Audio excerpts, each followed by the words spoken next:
they are coming back to Vienna on coming Saturday. We are in full swing of preparing new papers for consideration then.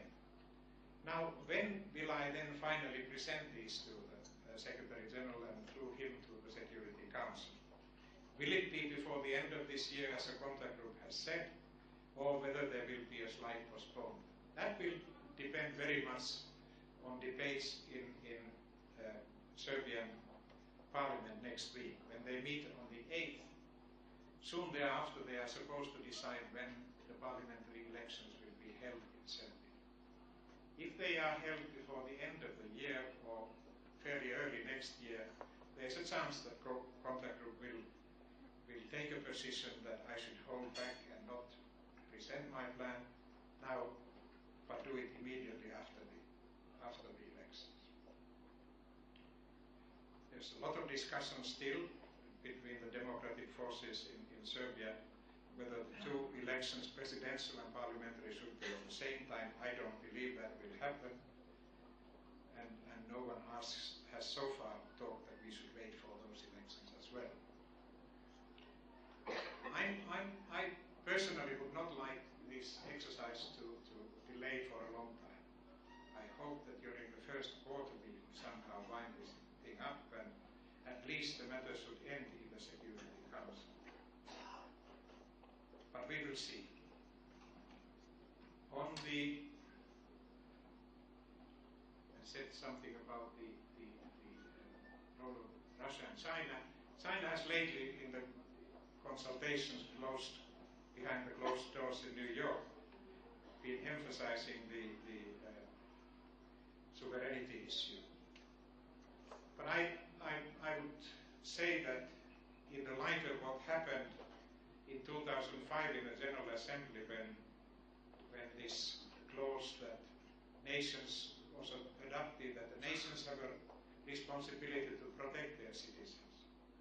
And I would go even a bit further and say that if the nations misbehave, then the international community has the responsibility to intervene.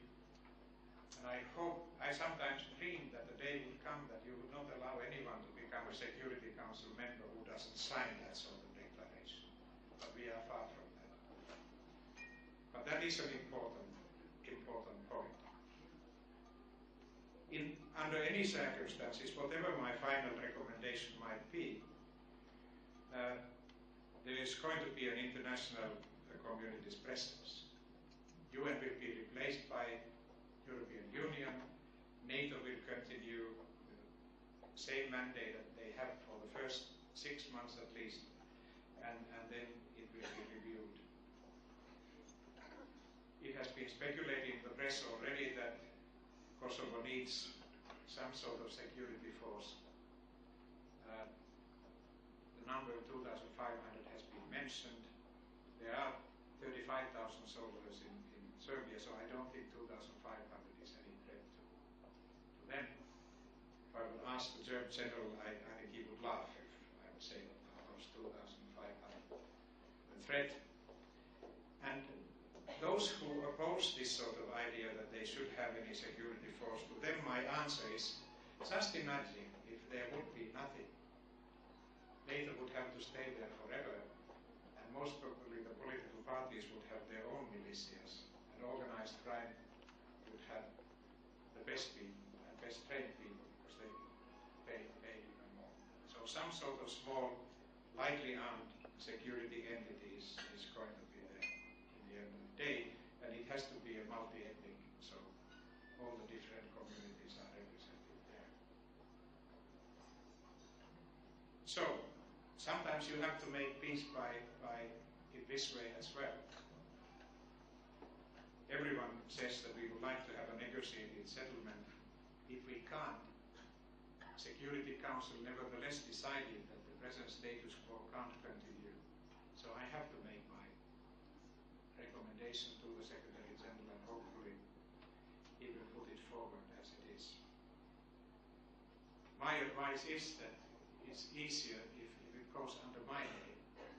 He passes it over to the Security Council, because I am done this sort of work for many Secretaries General, and I think our role as a special envoys of the Secretary General is to take the flank if there's going to be any, and criticism if there's going to be any, and protect the integrity of the Secretary General.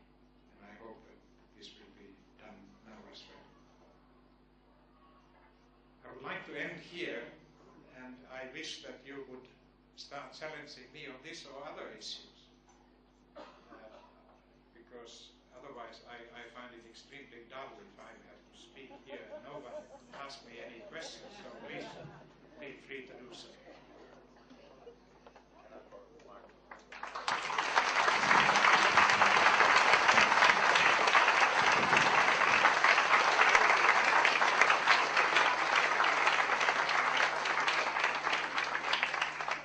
And that was a truly remarkable presentation on two detailed issues, and a great understanding for all of you who think about these things on two subjects, Aceh and Kosovo, and the great amount of detail and negotiation that goes into that.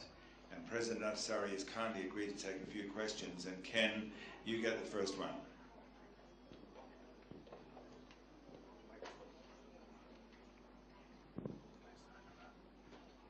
Thank you very much, Your Excellency. I think that's still a good title for you. And given what you're doing, it's incredible. My question is probably not a question, but a recommendation to the Secretary General. I am Ken from Kenya, and as you know, we border Somalia and Sudan. I'm just kindly asking, would it be possible also for you to go on with your good job and please look at the situation in Sudan, because we are having a big problem there.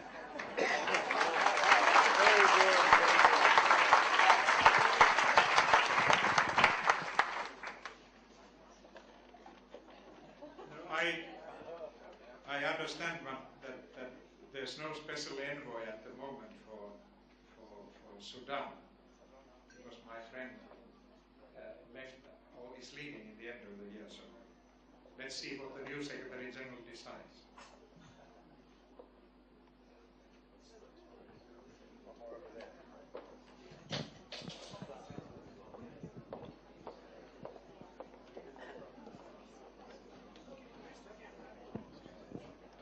I'm Nasser Karak from Pakistan. Your Excellency, sir, I have a question about whether you would be interested in helping the world reduce, if not bring about peace in the Middle East and Afghanistan. If yes, would you wait for the UN General Secretary to ask you, or would you rather take the step yourself?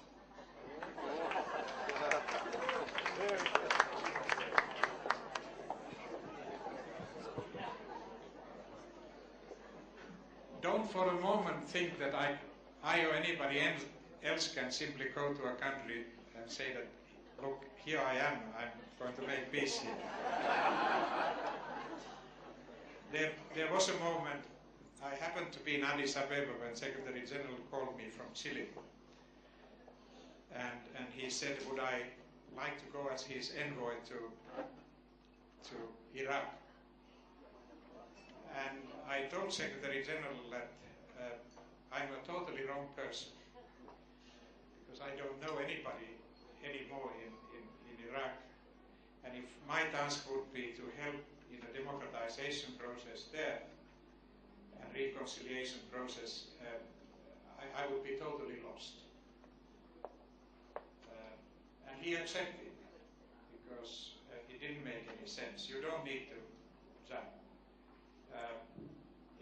I was supposed to be involved once in Middle East. It was when there was this bombing of Jenin, and I was supposed to head the UN mission to go and prepare a study about what actually happened.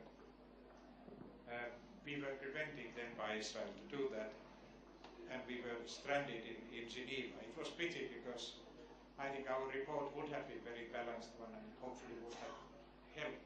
I had a very good team. I had the Madame Bokata who was a former High Commissioner for Refugees, former Secretary General of the ICRC, Somaruga, and I had American General Bill Nash, who was helping me there as well.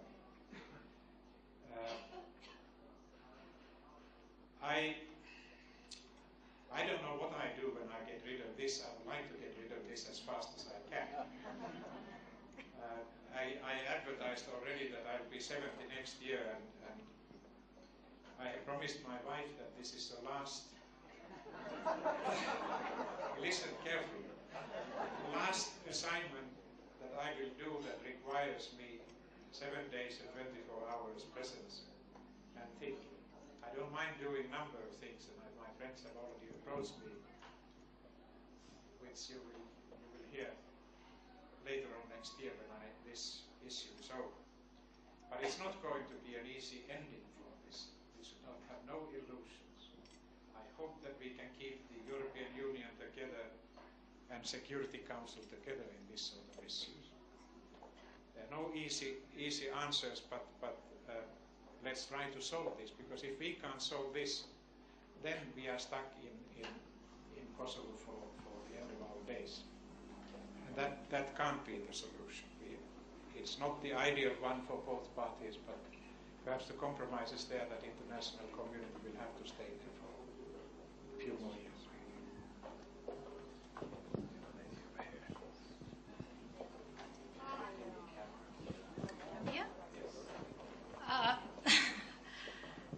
Your Excellency, I'm from Nepal, so I know you're aware of the problems in Nepal and about the peace process that is going on between the Maoists and the government.